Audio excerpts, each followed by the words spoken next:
Hello नमस्कार दोस्तों, आप सभी का स्वागत है अपने इस YouTube channel Magadh technical class में। जैसा कि बाबू आप लोग के लिए देखिए रेगुलर है, जो मेहनत कर रहे हैं आप लोग भी इसी प्रकार से मेहनत कीजिए।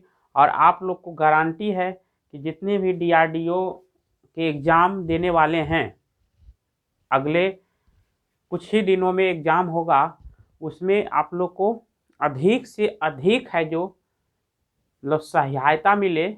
सहयोग करने के लिए हम बेहतर से बेहतर टॉपिक, बेहतर से बेहतर चैप्टर आप लोग को पढ़ा रहे हैं कि कौन कौन से चैप्टर से हर सेट में क्वेश्चन पूछता है, वही वही चैप्टर, वही वही पॉइंट आप लोग के लिए नोट करवा रहे हैं, जो आप लोग को पिछले भी परीक्षा में पूछा है, फिर आगे के परीक्षा में पूछने की संभावना है। तो देखिए आज आप लोग को पता चल गया होगा, थंबल से ही लिखा हुआ है पावर जनरेटिंग सिस्टम। क्या लिखा हुआ है?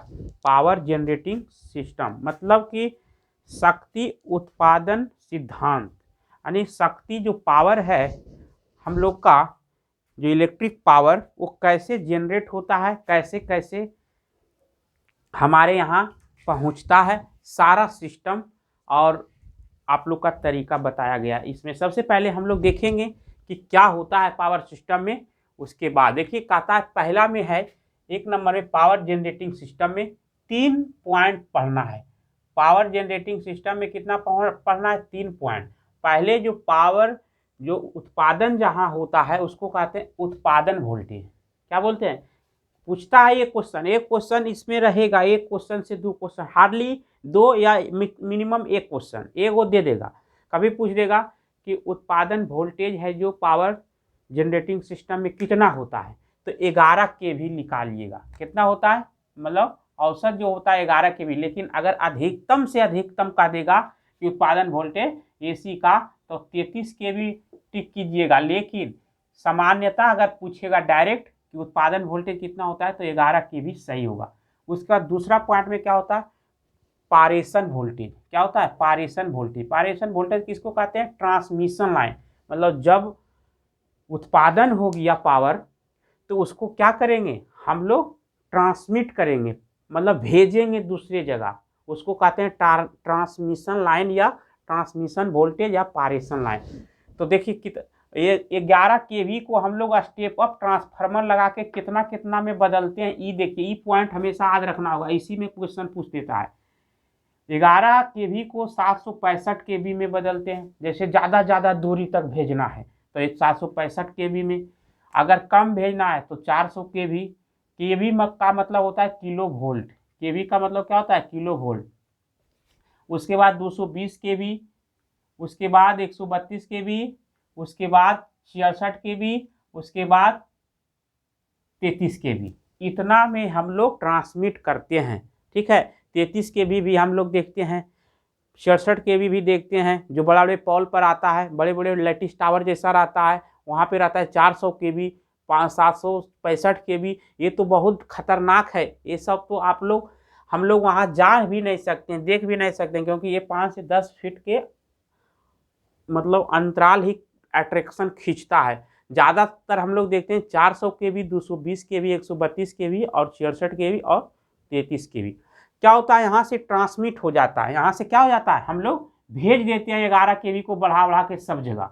और वहाँ पे वितरण लाइन में 2 गो होता है। वितरण मतलब हम लोग के यहाँ पहुँचता है, और हम लोग के यहाँ भी पहुँचता है, तो 2 विभाग में।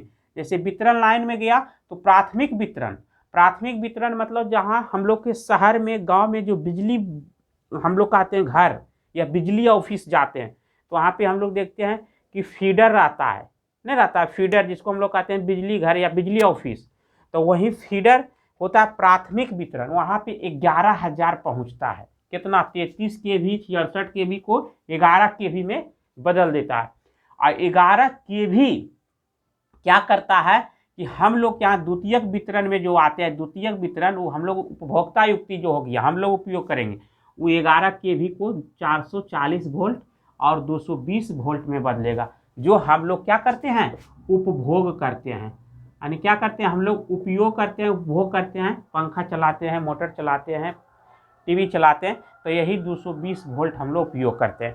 तो देखिए सबसे पहले उत्पादन हुआ कितना? 11 केवी, अधिकतम 33 केवी, लेकिन औसत पूछता है 11 kV होगा, लेकिन उससे ट्रांसमिट कितना कितना किए, सब स्टेप अप ट्रांसफार्मर में होता है। Star delta transformer, step up transformer में पूछेगा, स्टेप अप ट्रांसफार्मर में कौन सा बाइंडिंग होता है, तो स्टार डेल्टा, और स्टेप डाउन में डेल्टा स्टार, ठीक है, डेल्टा स्टार।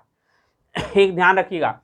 तो क्या करता है कि ट्रांसमिशन लाइन में 765 kV, 400 kV, 400 के बाद कितना होता है जी, 400 के बाद होता है 132 220 kV, 220 kV के बाद होता है 132 kV, 132 kV के बाद होता है 66 kV, और 66 kV के बाद होता है 33 kV। फिर से देखिए, 765 kV, 400 kV, 400 kV के बाद कितना होता है 220 kV, 220 kV से होता है कितना, 220 kV से होता है 132 kV, 132 kV से होता है 66 kV, 66 kV से होता है 32 kV, ठीक है, 33 kV, खाली 33 kV।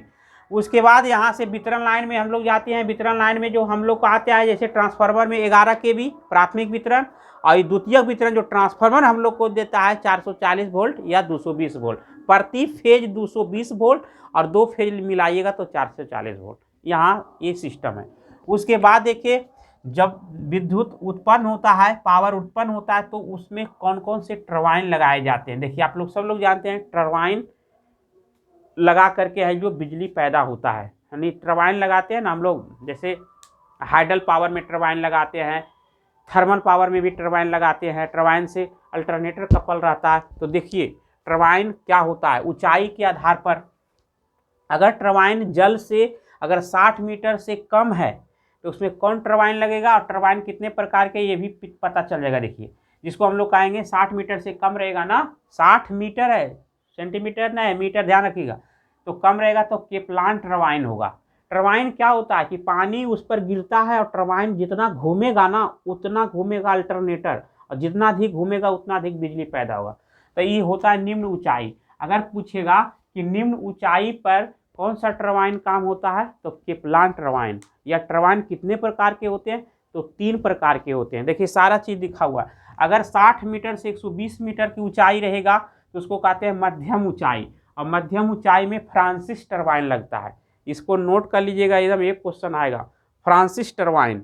उसके बाद अधिकतम ऊंचाई जो होता है 120 मीटर से अधिक, जैसे 120 से अधिक हो जाएगा 130, 150, 180, 200, तो ये सब हो गया अधिकतम ऊंचाई में टरबाइन। तो पेल्टान टरबाइन जो है जो अधिकतम ऊंचाई पर लगता है।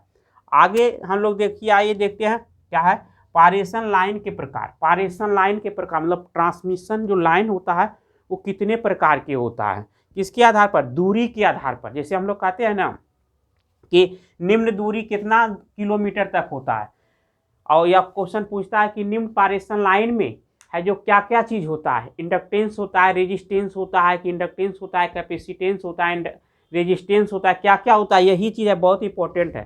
तो निम्न दूरी वाला जो लाइन होता है वो होता है 280 मीटर।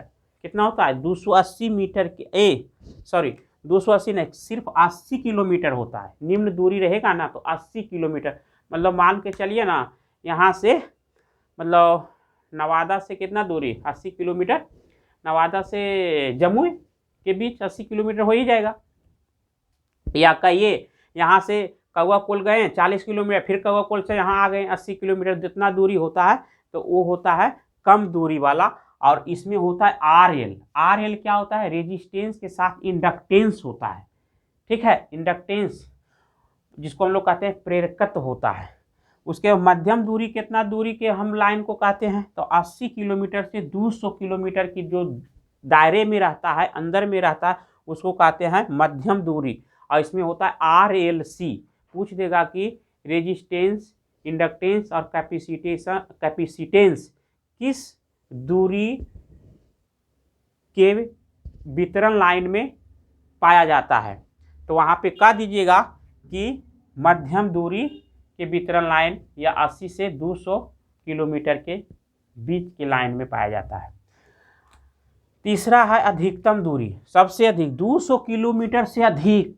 देखिए 200 किलोमीटर मतलब कहेंगे मतलब है नवादा से पटना से भी आगे, जितना कितना आगे कोई पता नहीं, ज़्यादा दूरी तक नहीं होता है, क्योंकि हर जगह अपना अपना विभाग रहता है जुड़ा हुआ सब। जैसे इसका ये मतलब जैसे ट्रांसमिशन उत्पादक जनरेटर है, जनरेट करता है, उत्पादन केंद्र है, तो यहाँ तक से यहाँ तक देगा, ये वो दूसरा देगा वहाँ से वहाँ तक, तो ठीक है उतने तक। तो अधिकतम दूरी 200 किलोमीटर से अधिक जो होता है, इसमें क्या क्या रहता है, रेजिस्टेंस के साथ इंडक्टेंस रहता है, इंडक्टेंस के साथ कैपेसिटेंस रहता है, कैपेसिटेंस मतलब धारिता, उसके बाद रहता है चालकता भी रहता है। ये क्वेश्चन पूछा था आरएलसी है जो क्यों कौन से मतलब लाइन में होता है, मध्यम दूरी, न्यूनतम दूरी या अधिकतम दूरी, तो मध्यम दूरी। क्लियर? ये बहुत इंपॉर्टेंट है बाबू, इसको 1 से 2 बार रिपीट करके रिवीजन करके देख लीजिएगा, बहुत काम आएगा। और आप लोग को इससे और संबंधित क्वेश्चन जो छूटा है वो भी हम आप लोग को बताएंगे। ट्रांसमिशन लाइन में क्वेश्चन पूछता है इंसुलेटर कौन कौन प्रयोग होता है, वो भी एक वीडियो में हम कंप्लीट करवा देंगे, क्योंकि हम लोग का जो डीआरडीओ का परीक्षा है वो ज़्यादा समय अब नहीं है, 10 से 15 दिन के बीच, यही महीना के अंतिम तक परीक्षा हो जाना है, तो समय कम है, इसलिए ज़्यादा से ज़्यादा रिवीजन करेंगे, ज़्यादा से ज़्यादा पढ़ाई करेंगे, और वही पढ़ाई करेंगे जो क्वेश्चन पूछ रहा है। ज़्यादा आलतू फालतू नहीं पढ़ना है, ये भी ध्यान रखना है, ऐसे आलतू फालतू के चक्कर में समय बर्बाद हो जाएगा, तैयारी नहीं होगा। तो मेन पॉइंट हम लोग पढ़ेंगे, और जो हम वीडियो आप लोग को भेज रहे हैं उसको ज़रूर पढ़िएगा, ठीक है, 2 बार 3 बार या कॉपी में लिख के 1-2 बार याद कर लीजिएगा, ठीक है। थैंक यू, फिर हम मिलेंगे नेक्स्ट क्लास में, तब तक के लिए धन्यवाद।